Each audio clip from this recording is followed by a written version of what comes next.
व्यक्ति का लिंग का भेद नहीं होगा, किसी जाति का नहीं होगा, किसी पंथ का नहीं होगा, किसी समुदाय का नहीं होगा।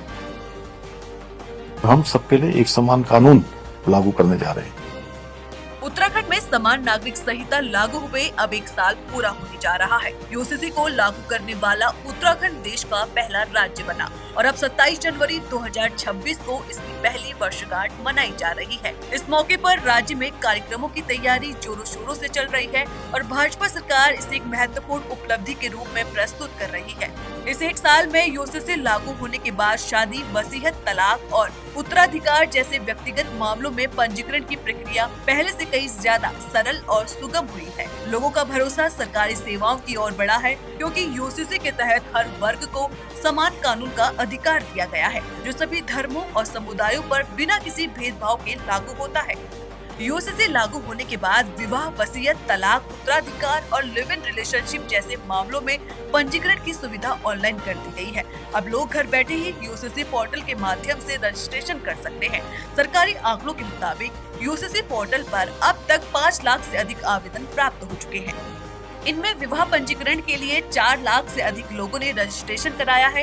रोजाना औसतन 1400 विवाह पंजीकरण प्राप्त हो रहे हैं। 4000 से अधिक लोगों ने वसीयत पंजीकरण कराया है, जबकि करीब 350 से अधिक आवेदन तलाक से जुड़े मामलों में दर्ज किए गए हैं।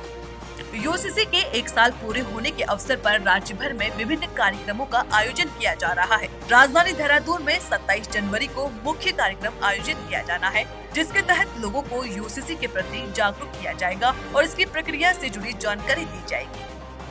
आपको बता दें कि साल 2022 के विधानसभा चुनाव के दौरान मुख्यमंत्री पुष्कर सिंह धामी ने वादा किया था कि राज्य में हर नागरिक के लिए एक समान नागरिक कानून लाया जाएगा। चुनाव जीतने के बाद मुख्यमंत्री धामी ने इस वादे को सिर्फ दोहराया नहीं, बल्कि उसे अमल में लाने की दिशा में तुरंत कदम बढ़ाए। मुख्यमंत्री पुष्कर सिंह धामी के नेतृत्व में सेवानिवृत्त सुप्रीम कोर्ट जज रंजना प्रकाश देसाई की अध्यक्षता में एक विशेषज्ञ समिति बनाई गई, जिसने प्रदेश भर में लोगों से संवाद किया। करीब 2.5 लाख लोगों से सीधी बातचीत हुई और लाखों सुझाव एकत्र किए गए, ताकि कानून समाज की जमीनी सच्चाई को ध्यान में रखकर तैयार किया जा सके। इन चर्चाओं और सुझावों के आधार पर तैयार ड्राफ्ट को 7 फरवरी 2024 को उत्तराखंड विधानसभा में पारित किया गया। इसके बाद विधेयक को राष्ट्रपति के पास भेजा गया और 12 मार्च 2024 को राष्ट्रपति की मंजूरी मिलने के साथ यह कानून बना, उत्तराखंड समान नागरिक संहिता अधिनियम 2024। कानून बनने के बाद भी मुख्यमंत्री पुष्कर सिंह धामी की भूमिका यही समाप्त नहीं हुई।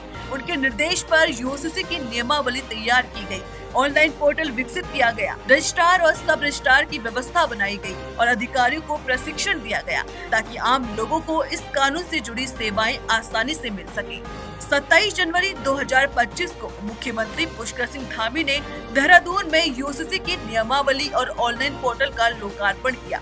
इसके साथ ही उत्तराखंड स्वतंत्र भारत का पहला राज्य बन गया, जहां अनुसूचित जनजातियों को छोड़कर सभी नागरिकों के लिए विवाह, तलाक, विरासत और गोद लेने जैसे मामलों में एक समान कानून लागू हुआ। आज 27 जनवरी 2026 उत्तराखंड में समान नागरिक संहिता को लागू हुए 1 साल पूरा हो चुका है। इस 1 साल में राज्य सरकार ने व्यापक जागरूकता अभियान चलाए हैं। प्रिंट और इलेक्ट्रॉनिक मीडियम के माध्यम से भी इस कानून को लेकर लगातार जानकारी दी जा रही है। कई सामाजिक और धार्मिक संस्थाओं ने यूसीसी को समानता और राष्ट्रीय एकता की दिशा में महत्वपूर्ण कदम बताया है। उत्तराखंड का यूनिफॉर्म सिविल कोड सिर्फ एक कानूनी बदलाव नहीं है, बल्कि यह मुख्यमंत्री पुष्कर सिंह धामी के नेतृत्व में लिया गया एक ऐतिहासिक निर्णय है। यह दिखाता है कि जब राजनीतिक इच्छा शक्ति मजबूत हो तो संवैधानिक सुधारों को भी जमीन पर सफलतापूर्वक लागू किया जा सकता है। और इसी पहल के साथ उत्तराखंड ने देश के सामने एक नई मिसाल पेश की है।